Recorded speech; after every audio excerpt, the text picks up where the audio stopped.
in the Big Ten. And we're going to go to Penn State, where Penn State hires Matt Campbell, where Matt Campbell's motto is 5-star work over 5-star talent. And it worked for him a ton at Iowa State. He's going to have more access to some more 5-star guys at Penn State for sure, but they're normally a blue collar team as well, with the work and effort and everything like that. Matt Campbell came from the University of Iowa State or Iowa State University. Don't want to, for alumni and everything purposes. That was his previous job, but before taking the Iowa State job, he was at the University of Toledo, where he did an excellent job as well. At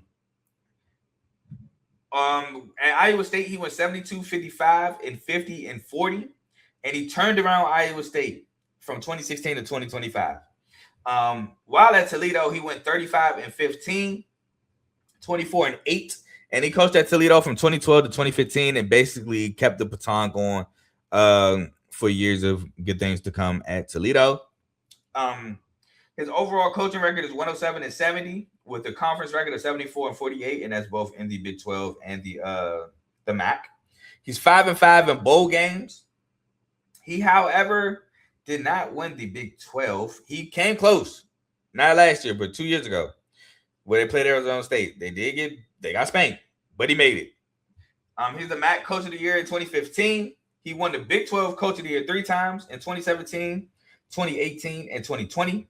He won the MAC West in 2014 and 2015. So he won the MAC West. Did not win the MAC, unfortunately, at Toledo. But he won the MAC West, made it to the MAC championship, just did not get it done. At Toledo in 2011, he went 1-0. He took over for a bowl game and won it. In 2012, he went 9-4, 6-2. 2013, he went 7-5, 5-3. 2014, he went 9-4, 7-1. 2015, he went 9-2, 6-2, and he went 2-1 at bowl games in Toledo before moving on to Iowa State, where at Iowa State, he went 3-4 in bowl games. He lost the Big 12 championship in 2024 and 2020. He's an offensive-minded head coach with 5-star work ethic or 5-star talent, like I said, the mantra, but will now have access to more 5-star talent. He brings over talent with him, Rocco Beck being one of the main guys coming over him, his quarterback. Has high expectations, which is the first, I believe, because at Iowa State, yeah, you want to win games. You want to win the Cyhawk, which he did win the Cyhawk game last year. But I don't think they have expectations of a natty. I don't think they have expectations of the Big 12. They want to compete in the Big 12. They want to compete for a Big 12 championship, but they're not expected to win a Big 12 championship. At Penn State, you're expected to get you a Big 10 championship, which James Franklin did do. It was 10 years ago, but he got it done. And he made it to the Big 10 championship in 2024. You're expected to win a Big 10. You're expected to make the playoffs.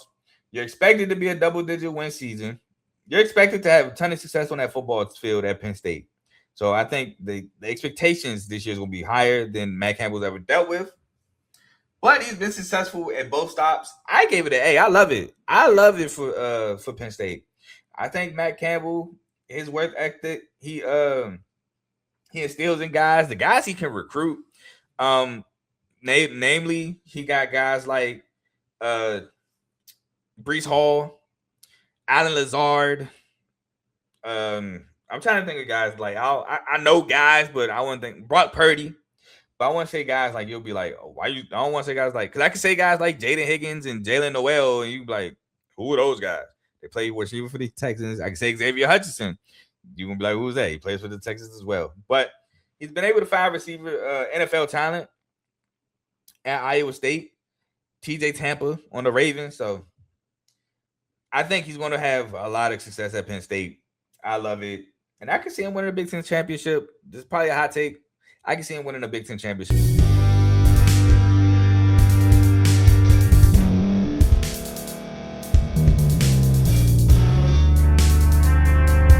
Thank you for staying to the end. If you're watching this on YouTube, please like this video, subscribe, and also hit that notification button so you can be notified next time we put out a video. If you're listening on any podcast platform, subscribe and hit that notification button, y'all, so you can be notified we put out another podcast audio. And last but not least, hit that share button. No matter what you're listening to or watching it, hit that share button and send it to somebody that you know that would love to watch this episode you just listened to. So once again, thank you for staying to the end, and we'll see y'all at the next episode.